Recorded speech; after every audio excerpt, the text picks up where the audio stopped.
ಬೊಗಳುವ ಶಬ್ದ ಕೇಳ್ತಾ ಉಂಟು. ತೊಂದರೆ ಕೊಡ್ತಾ ಇದೆಯಾ?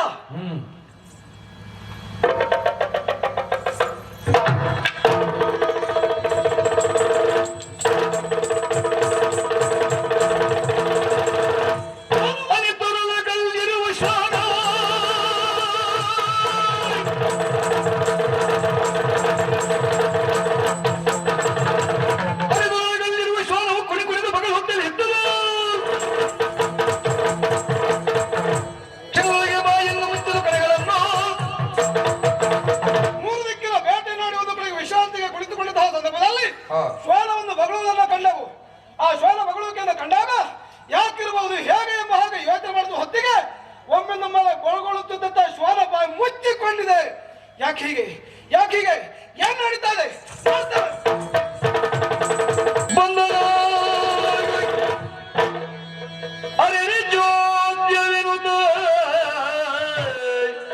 ನೋಡಿ ವಿಸ್ಮಿತನಾಗಿ ಪಾರ್ಥನು ಬೆಸಗೊಂಡ. ಯಾರಯ್ಯ ನೀನು ಯಾರಯ್ಯ?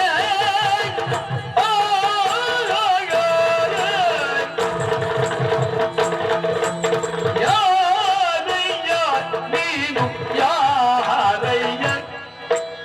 ಯಾರಯ್ಯ ನೀನು ಯಾರಯ್ಯ? ನೀನು ಯಾರಯ್ಯ? ಮಣ್ಣ ಮೂರುತಿಗೈಯುತ ಆರಾಧಿಸುತ್ತಿಗೆ. ಮಣ್ಣ ಮೂರುತಿ ಗೈಯುತ,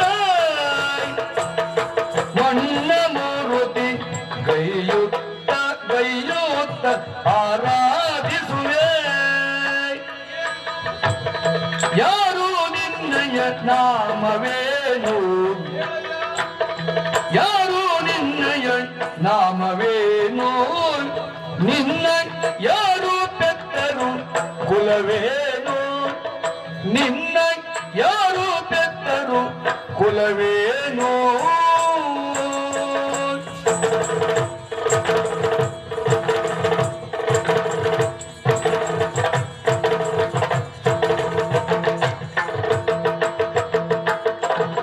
ಯಾರೋ ನಿನ್ನಯ ಗುರು ಯಾರೋ? ಗುರು ಯಾರು? ವೇದ ಸಾರವರುಗಿದರ ಬೋಲನೆ ತಿರುಗಯ್ಯಗಾಳ್. ಗುರು ಯಾರು? ಧನುರ್ವೇದ ಸಾರವರುಗಿದರ ಬೋಲನೆ ತಿರುಗೋ.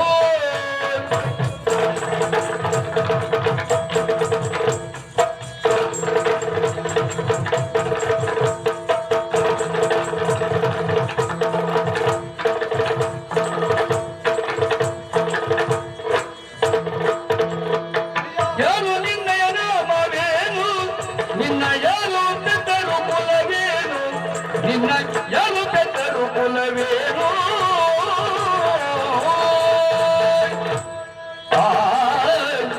ಯಾರೋ ಹುಲಿ ಗರ್ಜನೆ ಗರ್ಜಿಸ್ತಾರೆ. ಅದು ಮನುಷ್ಯರನ್ನು ಸಂತೃಪ್ತಿಪಡಿಸುವುದಕ್ಕೆ ಮನೋರಂಜನೆ ಆದಿತ್ಯ ವಿನಃ ನೈಜತೆ ಆಗುವುದಿಲ್ಲ ಹುಡುಗ. ನಾನು ಯಾರೋ ನನಗೆ ಭಂಗ ತರಬೇಕು ಅಂತ ನಾಯಿ ಯಾಕೆ ಹೋಗ್ತಾ ಇದ್ದಾರೆ ಅಂತ ಹೇಳ್ಕೊಂಡ. ನಿಜವಾಗಿ ಹೌದು. ಹೌದಾ? ನಿನಗೆ ಭಂಗ ತರಬೇಕೆಂಬ ಕಾರಣಕ್ಕಾಗಿ ಮನುಷ್ಯನೇ ನಾಯಿ ರೂಪ ನಡೆದು ನಿನ್ನ ಏಕಾಗ್ರತೆಗೆ ಭಂಗ ತಂದದಲ್ಲ. ಅದು ಕೂಗಿದ್ದು ಸಹಜವಾದ ನಾಯಿಯೇ, ಜೀವಂತ ನಾಯಿಯೇ. ಅದು ಬಾಯಿ ಮುಚ್ಚಿಕೊಂಡಿದ್ದು ಯಾಕೆ ಆ ಕ್ಷಣಕ್ಕೆ? ಆಮೇಲೆ ಅರ್ಥವಾದಂತ ಸತ್ಯ, ನಾನು ತಿಳಿದುಕೊಂಡಂತಹ ಪರಮ ಸತ್ಯ. ಆ ನಾಯಿಯ ಬಾಯಿಗೆ ಕೂರಮ್ಮನ್ನು ಪ್ರಯೋಗಿಸುವ ಮೂಲಕವಾಗಿ ನಾಯಿಯ ಬಾಯನ್ನು ಮುಚ್ಚಿಸಿದ್ದಾರೆ. ಯಾರು ಎನ್ನುವ ಹಾಗೆ ಯೋಚಿಸುತ್ತಾ ಇತ್ತ ಕಡೆಗೆ ಬಂದಾವಾಗ ನಾಯಿ ಬಾಯಲ್ಲಿ ಎಷ್ಟು ಮಾಡುತ್ತೆ? ಹಲವಾರು ಬಾಣಗಳನ್ನ ಕಂಡವರ. ನಾನು ಹಲವಾರು ಬಿಡ್ಲಿಲ್ಲ, ನಾನು 7 ಬಿಟ್ಟ. ಅದೇ ಲೆಕ್ಕಕ್ಕೆ ಸಿಗ್ಲಿಲ್ಲ. ಯಾಕೆ ಹೇಳು? ನಾಯಿ ಬಾಯಲ್ಲಿ ಗಾಯ ಇದ್ದಿತ್ತ? ರಕ್ತ ಇದ್ದಿತ್ತ? ರಕ್ತ ಸೋಗ್ತಾ ಇಲ್ಲ. 7 ಬಾಣ ಬಿಟ್ಟದ್ದು. ರಕ್ತವೂ ಇಲ್ಲ, ಗಾಯವೂ ಇಲ್ಲ, ಬಾಣ ಮಾತ್ರ ಉಂಟು. ನಾಯಿಗೆ ನೋಯದ ಹಾಗೆ 7 ಬಾಣ ಪ್ರಯೋಗವನ್ನು ಮಾಡ್ತಾ ಇರ್ತಾರೆ. ನಾಯಿಗೂ ನೋವಾಗ್ಲಿಲ್ಲ, ನಾಯಿ ಮತ್ತು ಕೂಗಲೂ ಇಲ್ಲ, ನಾಯಿ ಗಾಯವೂ ಆಗ್ಲಿಲ್ಲ, ರಕ್ತವೂ ಬರ್ಲಿಲ್ಲ, ಆದ್ರೂ ಬಾಣ ಬಿಟ್ಟದ್ದು. ಕೂಗುತ್ತಾ ಇದ್ದಂತ ನಾಯಿ ಒಮ್ಮೆಯ ಬಾಯಿ ಮುಚ್ಚಿಕೊಂಡಿತ್ತು. ಬಾಯಿ ಮುಚ್ಚಲಿಲ್ಲ. ಬಾಯಿ ಮುಚ್ಚಿದ್ ಯಾವಾಗ? ಬಾಯಿ ಮುಚ್ಚಿದ ಮುಚ್ಲಿಕ್ಕೆ ನಾ ಬಿಡ್ಲಿಲ್ಲ. ಬಾಯಿ ಕಳೆದಿದೆ, ಅಲ್ಲಿಗೆ 7 ಬಾಣ ಬಿಟ್ಟಿದ್ದೇನೆ, ಅದು ಮತ್ತೆ ಮುಚ್ಲಿಕ್ಕೆ ಆಗ್ಲಿಲ್ಲ, ಕೂಗ್ಲೇ ಇಲ್ಲ. ಓ, ಆ ರೀತಿಯಾದ ಬಾಣ ಪ್ರಯೋಗ. ಈಗ ಅದ್ರ ಮಧ್ಯೆ ನಾನು ಬಾಣ ಬಿಟ್ಟಿದ್ರೆ ನಾಯಿಗೆ ತಾಗ್ತಿತ್ತು, ಗಾಯ ಆಗ್ತಿತ್ತು. ಅದು ಒಂದು ಪ್ರಾಣಿ ಹಿಂಸೆ ಅಲ್ವಾ? ಬಾಯಿ ಮುಚ್ಚಿತು ಎಂಬುದರ ಅರ್ಥ ಹಾ. ಬಾಯಿ ಮುಚ್ಚಿಕೊಂಡಿತ್ತು ಅಂತಲ್ಲ, ಕೂಗುವ ಧ್ವನಿಯನ್ನು ಮುಚ್ಚಿಸಿಕೊಂಡಿದೆ. ಧ್ವನಿ ಅಡಗಿಸಿದ್ದೆ. ಹಾ ಇಂಥ ವಿಶೇಷವಾದ ವಿದ್ಯೆಯನ್ನು ಪ್ರಯೋಗಿಸುವವರು ಯಾರಿರಬಹುದು ಎಂಬ ಹಾಗೆ ಕುತೂಹಲ ಕೇಳಿತು. ಅದು ಯಾವ ವಿದ್ಯೆ? ಬಂದಾವಾಗ ನನಗದು ಗೊತ್ತಿಲ್ಲ. ಇಂಥದ್ದು ವಿಶೇಷವಾದ ವಿದ್ಯೆಯನ್ನ ಪ್ರಯೋಗ ಮಾಡವ ಯಾವ? ಕೆಲವೊಂದು ಸಂದರ್ಭ ನಮ್ಮ ಕ್ಷತ್ರಿಯರಲ್ಲಿ ಶಬ್ದ ಕೇಳಿಯೇ ಬಾಳ ಬಿಟ್ಟಂತ. ಹೌದೌದು ಇರಬಹುದು. ಅದನ್ನು ಕೇಳೋಣ. ಯಾವ ವಿದ್ಯೆ ಇದು? ನನಗೆ ಕೆಲವು ಸಾರಿ ಅಭ್ಯಾಸ ಆದದ್ದೆಲ್ಲವೂ ಪರಮಸತ್ಯ ಅಂತ ಹೇಳಲಿಕ್ಕೆ ಆಗುದಿಲ್ಲ. ನಮಗೆ ಗೊತ್ತಿದ್ದರು ಗುರುವಿನ ಮೂಲಕವಾಗಿ ತಿಳಿದುಕೊಂಡಾಗ ಅದನ್ನು ಪರಮಸತ್ಯ ಎಂಬ ಹಾಗೆ ಭಾವಿಸಿಕೊಳ್ಳುತ್ತೆ ವ್ಯಕ್ತಿತ್ವ ನನ್ನದು. ನೀನ್ ನನ್ನಲ್ಲಿ ಕೇಳಲಿಕ್ಕೆ ಹೋದ್ರೆ ಏನಾಗ್ತದೆ? ಬೇಡ್ತಾ ಇದ್ದವನ ಹತ್ರ ಬೇಡ್ದಾಗ ಆಗ್ತದೆ. ಆ ವಿದ್ಯೆ ಹೆಸರು ಯಾವ್ದು ಅಂತ ನನ್ನ ಹತ್ರ ಕೇಳಿದ್ರೆ ನನಗೆ ವಿದ್ಯೆ ಯಾವ್ದು ಅಂತ ಗೊತ್ತಿಲ್ಲದೆ ನಾನು ಗೊತ್ತಿದ್ದಷ್ಟು ಅಭ್ಯಾಸ ಮಾಡ್ತಾ ಇದ್ದೇನೆ. ಅದಕ್ಕಿಂತಲೂ ಹೆಚ್ಚಾಗಿ ನನ್ನನ್ನು ನೋಡಿಕೊಂಡು ನೀನು ಕೈ ಚಾಪಾಳೆ ತಟ್ಟುಕೊಂಡು ನೊಗಾಡ್ಲಿಕ್ಕೆ ನಾನೇ ಒಂದು ಅವಕಾಶ ಮಾಡಿಕೊಟ್ಟಾಗ ಆಗ್ತದೆ. ನೀನು ಕಾಡ ಬೇಡನ ಹಾಗೆ ಕಾಣ್ತಾ ಇದ್ದಿ. ಕಾಡ ಬೇಡನಾದಂತೆ ನಿನ್ನಲ್ಲಿ ಊರಿನ ನಾಗರಿಕರ ಹಾಗೆ ಕಾಣುತ್ತಾ ನಾನು ಇದು ಯಾವ ವಿದ್ಯೆ ಅಂತ ಕೇಳ್ತೇನೆ ಅಂತ ಆದ್ರೆ ಊರಿನಲ್ಲಿ ಇದ್ಕೊಂಡು ಏನು ಪ್ರಯೋಜನ ಇವ, ನನ್ನ ಜೊತೆ ಕಾಡದೇ ಇರುವುದವಳು ಅಂತ ತಿಳ್ಕೊಳ್ಬಹುದು ಕಡೆಗೆ. ನೀನು ಉತ್ತರ ಕೊಡ್ತಿದ್ರೆ ನನ್ ಜೊತೆಗೂ ಇರ್ಲಿಕ್ಕೆ ಯೋಗ್ಯತೆ ಇಲ್ಲ ಅಂತ ಆಗ್ತದೆ. ನೋಡೋಣ. ಹಾಗಂತ ಗೊತ್ತಿಲ್ಲ ಅಂತಲ್ಲ, ಗೊತ್ತಿದ್ದ ಎಲ್ಲಾ ವಿದ್ಯೆಯು ನಮಗೆ ಗೊತ್ತಿದ್ದು ಪರಮಸತ್ಯ ಅಂತ ಹೇಳಲಿಕ್ಕೆ ಆಗುದಿಲ್ಲ. ನೀನು ಆಚಾರ್ಯ ಶಿಷ್ಯನ? ನೀನು ಆಚಾರ್ಯ ಶಿಷ್ಯನ? ನಿನಗೆ ನಾನು ಹೇಗೆ ಕಾಣ್ತೇನೆ? ಅಲ್ಲ, ನನಗೆ ನೀನು ಮಾತಾಡುದು ನಿಲ್ಲೋದು ಆಚೆ ಓಡಾಟ ಮಾಡುದು ನೋಡಿದ್ರೆ ಆಚಾರ್ಯ ಶಿಷ್ಯನೇ ಇರ್ಬೇಕು ಅಂತ. ನಿನಗೆ ಎಷ್ಟು ಜನ ಆಚಾರ್ಯರ ಒಡನಾಟ ಆಗಿದೆ? ನನಗೆ ಒಬ್ರು ಆಚಾರ್ಯ ಸಿಗಲಿಲ್ಲ. ಹೌದಾ? ಹಾಗಾದ್ರೆ ಆಚಾರ್ಯರ ಶಿಷ್ಯ ಅಂತ ಯಾವ ಲೆಕ್ಕದಲ್ಲಿ ತರ್ಕಿಸಿರಿ? ಹೇಳಿದ್ದು ಹೇಳಿ ಕೊಡ್ಲಿಕ್ಕೆ ಎಲ್ಲ ಆಚಾರ್ಯರಿದ್ದಾರೆ ಅಂತ. ಸರಿ ಸರಿ ಸರಿ. ಬಹುಶಃ ನೀನು ಆಚಾರ್ಯ ಒಡನಾಟದಲ್ಲಿದ್ದವನ ಕಾಣ. ಖಂಡಿತವಾಗಿ ಆಚಾರ್ಯರ ಕರಕಮಲ ಸಂಜಾತನು ನಾನು. ಹೌದಾ? ಖಂಡಿತವಾಗಿ. ಹಾಗಾದ್ರೆ ಆಚಾರ್ಯ ಶಿಷ್ಯನೇ ಹೌದು. ಖಂಡಿತವಾಗಿ. ಗುರುಗಳು ನಿನಗೆ ಹಿಂದ ಮುಂದ? ಗುರುಗಳು ನಿನಗೆ ಹಿಂದ ಮುಂದ? ನನಗೆ ಮುಂದೆ ದಾರಿ ತೋರಿಸಲಿಕ್ಕಿದ್ದವು. ಮುಂದೆ ಗುರಿ, ಹಿಂದೆ ಗುರು. ದಾರಿ ತೋರಿಸಲಿಕ್ಕಿದ್ದವರು ನಿಮಗೆ ಅರ್ಥದೇ. ಅದೇ ನಿಮಗೆ ಮುಂದಿರುವುದು ಗುರಿ, ಹಿಂದಿರುವುದು ಗುರು. ನಿನಗೆ ನಮ್ಗೆ ಸುತ್ತಲೂ ಗುರು. ಹೌದಾ? ಪರಿಸರವೇ. ಕೆಲವರಿಗೆ ಗುರು ಯಾಕೆ ಬೇಕೆ ಕೇಳು? ಗುರಿ ಮುಟ್ಟುವಲ್ಲಿವರೆಗೆ ಮಾತ್ರ ಗುರು ಬೇಕು, ಆಮೇಲೆ ಕೈ ಬಿಡ್ತಾರೆ. ಗುರಿ ಮುಟ್ಟಿದ ಮೇಲೆ ಗುರುವು ಬೇಡ. ಅದಕ್ಕೆ ಗುರು ಹಿಂದೆ ಅಂತ ಹೇಳುದು.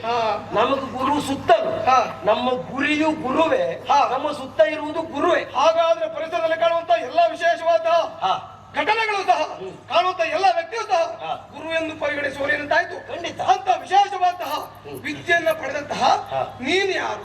ನಿನ್ನ ಹೆಸರೇನು? ನೀನು ಊರು ಯಾವುದು? ಊರಿನವನಾದ ನೀನು ಕಾಡಿಗೆ ಯಾಕೆ ಬಂದೆ?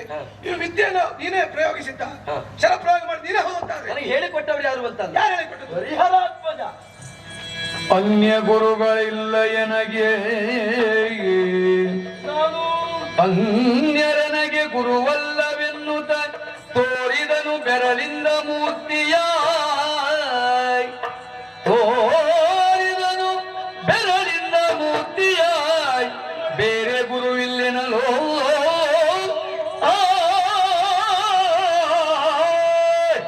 ಗುರುಗಳು ಯಾರು ಅಂತ ಗೊತ್ತಾಯ್ತಾ? ಇಷ್ಟು ಬೇಗ ಗೊತ್ತಾಗ್ತದೆ ನನಗೆ ಯೋಚನೆ ಮಾಡ್ಲಿಲ್ಲ. ಇಲ್ಲೇ ನಮ್ಮ ಹಿಂದೆ ಇದ್ದಾರೆ, ಅವರೇ ಗುರು. ಗೊತ್ತಾಯ್ತು. ಯಾರು? ಯಾರು? ಓಲ್ ಆ ಕಡೆ ಒಂದು ಪ್ರತಿಮೆ ಕಾಣ್ತಾ ಉಂಟ. ಆ ಪ್ರತಿಮೆ ನನ್ನ ಗುರು. ಹೌದಾ? ಆ ಗುರುವನ್ನ ಗುರುವಾಗಿ ಮಾಡಿದ್ದಾರೆ ಗೊತ್ತಾ? ನಾನೇ. ಹೇಗೆ? ಈ ಪ್ರತಿಮೆ ಎನ್ನುವ ಗುರುವಿಗೆ ಗುರು ನಾನೇ, ಅದು ನನ್ನ ಗುರು.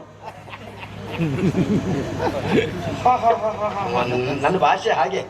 ಕಾಡಿನಲ್ಲಿದ್ದವಲ್ವಾ, ಈಗ ನಿಮ್ಮೊಟ್ಟಿ ನಾಡಿನಲ್ಲಿದ್ದು ನಾಗರಿಕರ ಒಡ್ಡಾಟ ಇದ್ದಿದ್ರೆ ಪಕ್ಕನೆ ಅರ್ಥ ಆಗ್ತಿದೆ. ಕಾಡು ಜನರ ಭಾಷೆ ಅಷ್ಟು ಬೇಗ ಅರ್ಥ ಆಗುದಿಲ್ಲ. ಇಲ್ಲಪ್ಪ, ಇತ್ತೀಚೆಗೆ ನಾಗರಿಕರ ಭಾಷೆ ಮನುಷ್ಯರಿಗೆ ಅರ್ಥ ಆಗುದಿಲ್ಲ. ಅದೇನ್ ಮಾಡ್ಲಿಕ್ಕೆ ಆಗುದಿಲ್ಲ, ಅವ್ರ ಅಭ್ಯಾಸ ಬಲ. ಯಾರ ಅಭ್ಯಾಸ? ಅವ್ರ ಅಭ್ಯಾಸ. ಅವ್ರ ಅಭ್ಯಾಸ. ನಿಜವಾಗಿ ಕಾಡಿನಲ್ಲಿದ್ದವ್ರು ಮಾತಾಡಿದ್ರೆ ಗೊತ್ತಾಗದೇ ಇದ್ರೆ ತೊಂದರೆ ಇಲ್ಲ. ಈಗ ಪ್ರಸಂಗ ಏನಾಯ್ತು ಕೇಳಿದ್ರೆ ಕಾಡಿನಲ್ಲಿದ್ದವರೆಲ್ಲ ಪರಿವರ್ತನೆ ಆಗಬೇಕು, ಶುದ್ಧ ಆಗಬೇಕು ಅಂತ ಅವರೆಲ್ಲ ಬದಲಾಗಿದ್ದಾರೆ. ಈ ನಾಡಿನಲ್ಲಿದ್ದವರಿಗೆ ಯಾವ್ಯಾವ ಭಾಷೆ, ಬೇರೆ ಬೇರೆ ಭಾಷೆಯನ್ನು ಅಭ್ಯಾಸ ಮಾಡ್ಲಿಕ್ಕೆ ಪ್ರಾರಂಭಿಸಿದ್ದಾರೆ. ಅದು ಹೇಗೆ ಕೇಳು, ನಮ್ಮ ಸ್ವಂತ ಭಾಷೆ ಬಿಟ್ಕೊಂಡು ಬೇರೆ ಭಾಷೆ ಹುಡ್ಕೊಂಡು ಹೋದಾಗ ಆಗುತ್ತದೆ. ಅದು ನಮ್ಮ ಭಾಷೆ ಬಿಟ್ಟು ಬೇರೆ ಭಾಷೆಯನ್ನ ಇಷ್ಟಪಡುವವರು ಯಾರು ಗೊತ್ತಾ? ನಮ್ಮ ಅಪ್ಪ ಅಮ್ಮನನ್ನ ಬಿಟ್ಟು ಚಂದ ಇದ್ದವರಿಗೆ ಅಪ್ಪ ಅಮ್ಮ ಅಂತ ಹೇಳುವವರು ಮಾತ್ರ ಬೇರೆ ಭಾಷೆ ನಮ್ದು ಒಂದು ಮಾತೃಭಾಷೆಯನ್ನ ಮರೆಯುವವರಿಗೆ ಬೇರೆ ಭಾಷೆ ಹಿಡಿತ ಸಿಗುವುದಿಲ್ಲ, ಮಾತೃಭಾಷೆ ಮರ್ತು ಹೋಗ್ತದೆ. ಹಾಗೆ ಹೆಚ್ಚಳಬೇಕು. ಮಗು ಒಂದು ಅಮ್ಮನಲ್ಲಿ ಹೋಗಿ, ಅಮ್ಮ ನನಗೆ ಹಸಿವೆ ಆಗ್ತಾ ಇದೆ ಅಮ್ಮ, ಮಾತಿನಲ್ಲಿ ಎಷ್ಟು ಶುದ್ಧತೆ ಉಂಟು, ಮಾತಿನಲ್ಲಿ ಎಷ್ಟು ಪ್ರೀತಿ ಉಂಟು, ಮಾಧುರ್ಯತೆ ಉಂಟು. ಆದ್ರೆ ಇತ್ತೀಚೆಗೆ ಒಂದೊಂದು ಭಾಷೆ ಉಂಟು, ಈ ಕ್ಷೇತ್ರದಲ್ಲಿ ಹೇಳಲಿಕ್ಕೆ ಆಗುದಿಲ್ಲ ಅಂತ ಸುಮ್ಮನಿದ್ದೇನೆ ನಾನು. ಮತ್ತೆ ನಾನು ಗಂಡಸರನ್ನಾದ್ರೂ ದೂರುವುದಿಲ್ಲ. ಇತ್ತೀಚೆಗಿನ ಹೆಂಗಸರಿಗೆ ಮಕ್ಕಳನ್ನು ಬೇರೆ ಭಾಷೆಗೆ ತಗೊಂಡು ಹಾಕಬೇಕು ಅಂತ ಆಸೆ. ಆಚೆ ಮನೆಯವರು ನೋಡಿ ಹಾಕುದಿಲ್ವಾ? ನೀವೇ ಯಾಕೆ ಹಾಕುದಿಲ್ಲ? ಹೆಂಗಸರದ್ದೇ ತಪ್ಪು ಅಂತ ಹೇಳುದಿಲ್ಲ. ಇರ್ಲಿ ಬಿಡು. ಮನೆಯ ಮೊದಲ ಪಾಠಶಾಲೆ ಜನನಿ ತಾನೇ ಮೊದಲ ಗುರು. ಜನನಿಂದ ಪಾಠ ಕಲಿತ ಜನರು ಧನ್ಯರು. ಮನೆ ಅಲ್ಲ, ಊರಲ್ಲ, ದೇಶ ಅಲ್ಲ, ಇಡೀ ಪ್ರಪಂಚ ಉದ್ಧಾರ ಆಗಬೇಕಿದ್ರೆ ಹೆಣ್ಣೇ ಕಾರಣ. ಯಾಕೆ ಹೇಳಿದ್ರೆ ಪ್ರಪಂಚವನ್ನು ಸೃಷ್ಟಿ ಮಾಡಿದ ಮೂಲ ವ್ಯಕ್ತಿ, ಮೂಲ ಶಕ್ತಿ ಆದಿಮಾಯೆ. ಹೆಣ್ಣು ಜಗನ್ಮಾತೆ ಆದಿಶಕ್ತಿ. ಹೆಣ್ಣೊಬ್ಬಳು ಮನಸ್ಸು ಮಾಡಿದ್ಲು ಅಂತಾದ್ರೆ ಎಂತ ಕಲಾನಾಯಕರು ಕಥಾನಾಯಕರಾಗ್ತಾರೆ. ಕಥಾನಾಯಕರು ಕಲಾನಾಯಕರು ಆಗ್ತಾರೆ. ಎಲ್ಲ ಯೋಗ್ಯತೆ ಇರುವುದು ಯಾರಿಗೆ ಕೇಳಿದ್ರೆ ಹೆಂಗಸು. ಹೆಂಗಸು ಅಥವಾ ಹೆಣ್ಣು. ಹೆಣ್ಣು ಅಂದ್ರೆ ಸ್ತ್ರೀ. ಸ್ತ್ರೀಗಿರುವ ಶಕ್ತಿ, ಸ್ತ್ರೀ ಶಕ್ತಿ ಜೋರುಂಟು, ಅರ್ಥ ಮಾಡ್ಕೊಳ್ಳುವವರೇ ಇಲ್ಲ. ಏನ್ ಮಾಡ್ಲಿಕ್ಕೆ ಆಗುದಿಲ್ಲ. ಹಾಗಂತ ಸ್ತ್ರೀ ಶಕ್ತಿನ ಹುಟ್ಟು ಹಾಕಿದವ್ರು ಯಾರು ಕೇಳಿದ್ರೆ ನನ್ನ ನಿನ್ನಂತ ಗಂಡುಗಳೇ ಬಿಟ್ರೆ ಮುಂದೆ ಬರ್ಲಿ ಅಂತ ಬಿಟ್ಟು ಕೊಟ್ಟದ್ದು. ದಯವಿಟ್ಟು ಸಾವಿರಾರು ಜನ ತುಂಬಿದಲ್ಲಿ ಯಾವ ಗಂಡು ಮಕ್ಕಳು ಪುರುಷ ಶಕ್ತಿ ಆಶ್ರಯದಲ್ಲಿ ಸ್ತ್ರೀ ಶಕ್ತಿ ಇರಬೇಕು ಅಂತ ಎಲ್ಲೂ ಹೇಳ್ಬಾರ್ದು.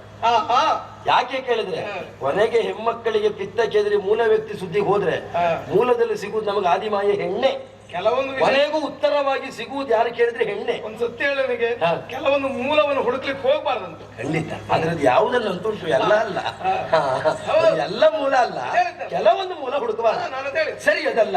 ನನ್ನ ಗುರುಗಳು ಯಾರು ಕೇಳಿದಲ್ಲ, ಆ ಮೂರ್ತಿ ಹರಿಹರಾತ್ಮಜರು ದ್ರೋಣಾಚಾರ್ಯರು ಹಸ್ತಿನಾವತಿಯಲ್ಲಿದ್ದು ಅದೆಷ್ಟೋ ರಾಜಕುಮಾರರಿಗೆ ವಿದ್ಯೆಯನ್ನು ಹೇಳಿಕೊಡುತ್ತಿರುವಂತಹ ದ್ರೋಣಾಚಾರ್ಯರ ಕರಕಮಲ ಸಂಜಾತ ನಾನು. ನೀನ್ ಸತ್ಯ ಹೇಳ್ಬೇಕು, ನನಗೆ ಸುಳ್ಳು ಹೇಳುವ ಅಭ್ಯಾಸ ಇಲ್ಲ. ಯಾಕೆ ದ್ರೋಣಾಚಾರ್ಯರ ಶಿಷ್ಯನಲ್ಲಿ ದ್ರೋಹ ಉಳಿಯುವುದಕ್ಕೆ ಸಾಧ್ಯ ಉಂಟು. ನಾನು ದ್ರೋಹಿ ಆಗಲಾರೆ, ದ್ರೋಣರ ಶಿಷ್ಯ ನಾನು. ನಾನು ಯಾಕೆ ಹೇಳ್ತಾ ಇದ್ದೇನೆ ಕೇಳು. ತಪ್ಪಿಯೂ ಇಂತಹ ಮಾತನ್ನ ಅವರ ಕುರಿತಾಗಿ ಆಡಬಾರ್ದು. ಸತ್ಯ ಹೌದಾ? ಸಟೆ ಆಡುದು. ಇನ್ನೊಮ್ಮೆ ನೆಟ್ ಮಾಡಿಕೊ. ಅಲ್ಲಿದ್ದದ್ದು ವಿಗ್ರಹ ಯಾರದು ನೋಡು, ಮೂರ್ತಿ ದ್ರೋಣಾಚಾರ್ಯ. ಅವ್ರ ಶಿಷ್ಯ. ಇದು ನೀನೇ ರಚನೆ ಮಾಡಿದ್ದ? ನಾನೇ ರಚಿಸಿ. ನೀನೇ ನಿರ್ಮಿಸಿದ್ದ? ನಾನು ಅವ್ರ ಶಿಷ್ಯ. ನೀನು ಅವ್ರು ನೋಡಿದ್ದೀಯ? ಅವರಿಂದೇ ಕಲ್ತದ್ದು. ನೀನು ಅಲ್ಲಿ ಮಾತಾಡ್ತೀಯ? ಮಾತಾಡಿದ್ದೇನೆ, ನೋಡಿದ್ದೇನೆ. ಏಕೋದಳ ಚಿತ್ರನಾಗಿ ಅವರ ಮೂರ್ತಿಯನ್ನು ಪ್ರತಿಷ್ಠಾಪಿಸುವ ಮೂಲಕವಾಗಿ ಈ ರೀತಿಯಾದ ವಿದ್ಯೆಯನ್ನು ಅಭ್ಯಾಸ ಮಾಡಿದ್ದೀನಿ. ಸತ್ಯವ? ನೀನೇ ಹೇಳಿದ್ದೇನೆ ಅದು ಶಬ್ದವೇದಿ ವಿದ್ಯೆ ಅಂತ. ಅದನ್ನು ಅಭ್ಯಾಸ ಮಾಡಿದ್ದು ಅವರಿದ್ದೆ. ಇಲ್ವಾ? ಆಚೆ ಈಚೆ ಯಾರಿಲ್ಲ ಅಲ್ಲಿ? ಹೆದರ್ಬೇಡ, ನೀನು ಒಬ್ಬರೇ ಇದ್ದಲ್ಲ. ಹೆದರ್ಬೇಡ. ಆಚೆ ಈಚೆ ಯಾರೂ ಇಲ್ಲ. ಯಾಕೆ ಗೊತ್ತಾ? ನೀ ಸುಮ್ಮನೆ ತಿಳ್ಕೊಂಡದ್ದು. ನನಗೆ ಬಹಳ ಮಂದಿ ಸ್ನೇಹಿತರಿದ್ದಾರೆ. ಇಲ್ಲ ಇದ್ದಾರಾ? ಎಲ್ಲ ಇಲ್ಲೇ ಇದ್ದಾರೆ. ಹೌದಾ? ನಿನ್ನ ಕಣ್ಣಿಗೆ ಕಾಣುವುದಿಲ್ಲ. ಅವರ ವಿಷಯ ಬಿಡು. ಕೊಂಡ್ರು ನಿನಗೆ ಅವರು ಇಂಥವ್ರೆ ಅಂತ ಅರ್ಥ ಆಗುದಿಲ್ಲ. ಅವರ ವಿಷಯ ಪ್ರತ್ಯೇಕ ಇರಲಿ. ನೀನ್ ಯಾವತ್ತೂ ಇಲ್ಲೇ ಇರ್ತೀಯ? ನೀನ್ ನಾಳೆಗೆ ಬಾ, ಬೆಳಿಗ್ಗೆ ಬಾ, ಇಲ್ಲೇ ಇರ್ತೇನೆ. ಈ ವರ್ಷ ಮಾತ್ರ ಇರ್ತೀಯ ಅಥವಾ ಪ್ರತಿ ವರ್ಷ ನಾನು ಇಲ್ಲೇ ಇರ್ತೇನೆ? ಇಲ್ಲೇ ಇರ್ತೀಯ ಅಥವಾ ನಾಳೆ ಮತ್ತೆ ಬೇರೆ ಕಡೆ ತಿರುಗಾಟ ಮಾಡ್ತೀಯ? ಎಲ್ಲಿ ಹೋದ್ರು ಇಲ್ಲೇ ಇರುವುದು. ಯಾಕೆ ಕೇಳು. ನನಗಿದು ಸತ್ಯವೋ ಅಸತ್ಯವೋ ತಿಳಿಯಬೇಕು ಮತ್ತು ಕುತೂಹಲ ಹೆಚ್ಚಾಗಿದೆ. ನಾಳೆ ನಾನು ಸಭೆ ಮಾಡಿಕೊಂಡು ನಮ್ಮವರನ್ನು ಕರೆದುಕೊಂಡು ಬಂದು ನಿನ್ನಲ್ಲಿ ಏನೇ ಪ್ರಶ್ನೆ ಮಾಡಬೇಕು ಅಂತ ಮನಸ್ಸು ಮಾಡಿದೆ ಅಂತಾದ್ರೆ, ನೀನಿಲ್ಲ ಅಂತಾದ್ರೆ ನಾನು ಹೇಳಿ ಸುಳ್ಳು ಅಂತ ಆಗುದಿಲ್ವಾ? ಯೋಚನೆ ಮಾಡ್ಬೇಕಾದಂತ ಅಗತ್ಯ ಇಲ್ಲ. ಆ ಮೂರ್ತಿ ಇರುವುದು ಎಷ್ಟು ಸತ್ಯವೋ ನಾನಿರುವುದು ಅಷ್ಟೇ ಸತ್ಯ. ದ್ರೋಣರ ಶಿಷ್ಯ ಎನ್ನುವುದು ಎಷ್ಟು ಸತ್ಯವೋ ನನಗೆ ಸುಳ್ಳು ಹೇಳಿ ಏನಾಗಬೇಕು? ನಾನಿಲ್ಲಿಗೆ ಮತ್ತೆ ಬರ್ತೇನೆ ಎಂಬುದು ಪರಮ ಸತ್ಯ.